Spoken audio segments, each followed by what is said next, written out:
এই মেয়েটি ব্যাংকে বসেছিল, বসে থাকাকালীন আমাকে বললো যে দিদি আমি সরকার থেকে শুধু 1000 টাকা পাই, বাকি আর কিছু পাই না, তো আমাকে একটু চালের ব্যবস্থা করে দেয়। তো তোর বাড়িতে কে কে আছে?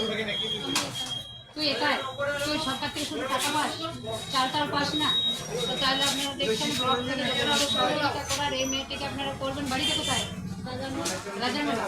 রাজারমেলা বাড়ি। অর্থাৎ তোর মা বাবা কেউ নাই, তাহলে থেকে যে ব্লকে তুই চাল নিতে পারবি? তাহলে আমি তোকে ফোন নাম্বারটা যেটা দিলাম, সেই ফোন নাম্বার রাত্রেবেলায় ফোন করবি, রাত্রেবেলায় ফোন করবি, ফোন করে তারপরে তুই করবি না, অন্য কাউ করা করাবি। 12 কেজি করে চাল প্রত্যেক মাসে তোকে দেওয়া করবো, একটা কালকে এসে পরে ভরে করে বুঝলি? সেইখানে সদস্যর নামটা একটু পুরা করাবে। তারপরে ব্লকে আমার সঙ্গে দেখা করবি, আমি করবো, আমাকে ফোন করবি যে আমি যাচ্ছি, আমি যোগাযোগটা করে দেবো। চাল যতটুকু সহযোগে 12 কেজি করে চাল দিচ্ছে সমস্ত প্রতিবন্ধীদের, সেগুলো ইয়া করবো। দাঁড়া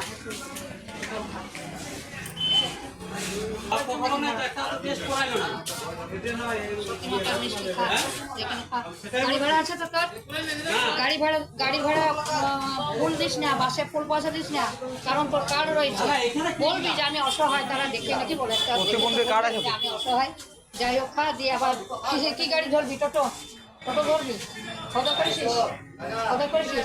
যাই হোক তুই আমাকে রাত্রেবেলা ফোন করবি, আর চালের ব্যবস্থা আমি করে দিচ্ছি ব্লক থেকে। যেদিন আসবি আমাকে ফোন করবি, আমি ব্লকে থাকবো। যাই হোক বন্ধুরা, দেখছেন এর পাশে, এদের পাশে যেন সবাই আমরা দাঁড়াতে পারি, অসহায়দের পাশে আমরা ব্লকে, বিশেষ করে প্রতিবন্ধীদের পাশে এখন আমাদের ব্লক থেকে চাল সহযোগিতা করছে।